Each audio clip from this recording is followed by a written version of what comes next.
আমি জনাব তারেক রহমানের পক্ষ থেকে আপনাদেরকে শারদীয় শুভেচ্ছা জানাচ্ছি। সেই সাথে আমি আমার দলের পক্ষ থেকে দু একটি কথা বলছি। সেটা হচ্ছে যে এই 15 বছর এমন কোনো নৈরাজ্য এই দেশে হয়নি। এই দেশের মানুষকে পিছনে নেওয়ার জন্য যা যা দরকার সব করছে। তবে এই ক্ষেত্রে আপনাদেরকে কিন্তু দারুণভাবে ব্যবহার করছে না। আপনাদের মাথার মধ্যে এমন একটা জিনিস ঢুকিয়ে দিয়েছিল যে তোমরা হিন্দুরা যদি আওয়ামী লীগকে ভোট না দাও তাহলে বিএনপি বা অন্যরা যদি ক্ষমতায় আসে তোমাদের বাড়ি ঘর করবে, তোমাদেরকে দেশ ছাড়া করবে, তোমাদেরকে মা বোন, এমনও হয়েছে যে মা বোনদের ইজ্জত হরণ করবে, এরকম কথা বলা হয়েছে। আমি আপনাদেরকে অভয় দিয়ে বলতে চাই, আমিও বাঘার সন্তান, বাঘাতে আমার বাড়ি, বাঘাতে আমার জন্ম। আপনাদের জন্ম কিন্তু এই জনপদে, আপনাদের জন্ম কিন্তু ইন্ডিয়াতে হয়নি। হিন্দুদের জন্ম ইন্ডিয়াতে হয় আর মুসলমানের জন্ম পাকিস্তানে হয়। আমাদেরকে কিন্তু এই তকমা দেওয়া হইতো। আমরা কি পাকিস্তানে জন্মেছি? এখানে আপনারা যারা আছেন তারা কি ইন্ডিয়াতে জন্মেছেন? কোনো কিছু হলেই ইন্ডিয়ার পাকিস্তান কথা চলে আসে। আমরা বাংলাদেশি, আমরা বাংলাদেশে জন্মেছি, এই দেশে আমরা বড় হয়েছি। এই দেশের মাটি এবং মানুষের কাছে আমাদের অনেক দায়বদ্ধতা আছে। আমি আপনাদেরকে একটা জিনিস বলতে চাই, প্রথমত হলো আমরা মানুষ, এরপরে আমরা হিন্দু কি মুসলমান সেটা কিন্তু পরের ব্যাপার। আপনার রক্তের গ্রুপও যা আমার রক্তের গ্রুপও তাই, আপনার রক্তের রঙও যা আমার রক্তের রঙও তাই। আমাদের ধর্মীয় আচার আচার অনুষ্ঠানের মাধ্যম দিয়ে আমাদেরকে হিন্দু মুসলমান আমাদের মধ্যে একটা বিভাগ তো রয়েছে, কিন্তু দিন শেষে আমরা কিন্তু মানুষ। আমি সেই মানুষ হিসেবে দু একটা কথা বলি, সেটা হচ্ছে যে আগামীতে আমরা বিএনপি যদি ক্ষমতায় আসতে পারি এবং আমাদের নেতা জনাব তারেক রহমান 5ই আগস্টের পরে উনি আমাদের বাংলাদেশের প্রত্যেকটা মানুষকে বাংলাদেশি মানুষ হিসেবে চিহ্নিত করেছেন। উনি কখনো বাঙালি বলেন নাই।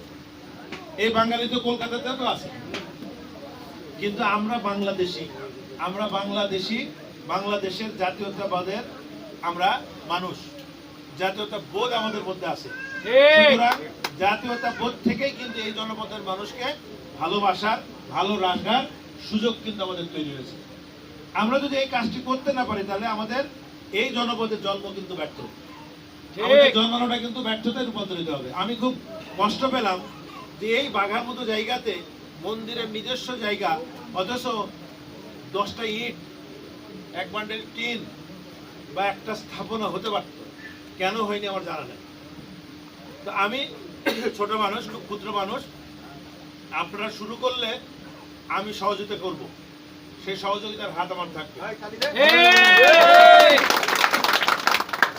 পাশাপাশি আমি এই যে এখানে আমাদের কল্যাণ ফ্রন্টের সভাপতি আছে আমাদের তাপস, তাপস, আমি তাপসকে বলছি আমাদের উপজেলা প্রশাসনে যদি এটার কোনো সুযোগ থেকে থাকে তাহলে তুমি চেষ্টা করো। আমি সর্বোচ্চ লেভেল পর্যন্ত আমি বলি, এটা তো ধর্ম মন্ত্রণালয়ের আন্ডারে, ধর্ম মন্ত্রণালয়ের সচিব আমার এক বন্ধু ছিল, যদিও 2-3 দিন আগে রিটায়ার করলো, এখন একজন জয়েন্ট সেক্রেটারি আছে, পাশাপাশি আরও অনেকেই আছে। ধর্ম মন্ত্রণালয়ের কোনো যদি ফান্ড থেকে থাকে কিংবা ধর্ম মন্ত্রণালয় থেকে যদি এখানে কোনো কিছু করার সুযোগ থেকে থাকে তাহলে এখানে যে সভাপতি আছে তাকে সাথে নিয়ে তুমি ঢাকায় আসতে পারো। আমি ওই জায়গাতেগুলো আমি কিন্তু অ্যাড্রেস করতে পারবো, ওই জায়গাতেগুলোতে আমি যেতে পারবো, ঠিক আছে? আমি এই চেষ্টাটুকু করতে পারবো, আমার চেষ্টার কোনো ত্রুটি থাকবে না।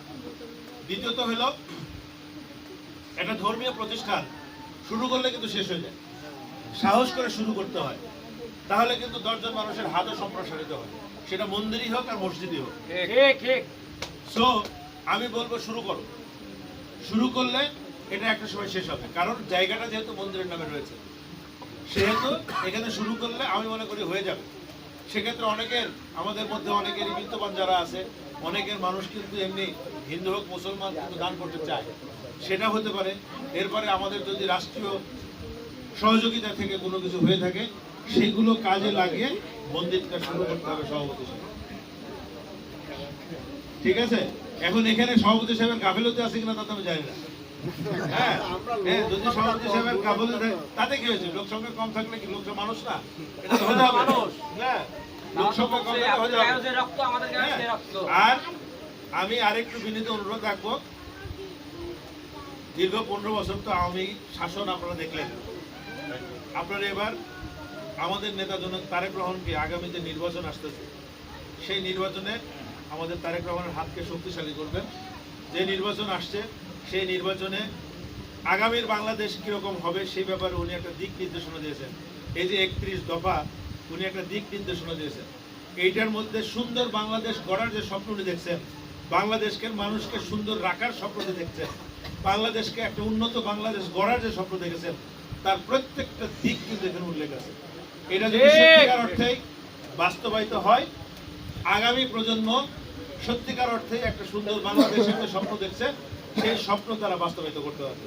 কিন্তু আগামী যে নির্বাচন হবে সেই নির্বাচনটা যখনই হোক, সেটা ফেব্রুয়ারিতে হতে পারে বা আবার কখন হতে পারে আমি জানি না, বাট আমরা জানছি যে ফেব্রুয়ারিতে একটা সুন্দর নির্বাচন হবে। সেই নির্বাচনটা কিন্তু সুষ্ঠু নির্বাচন হবে।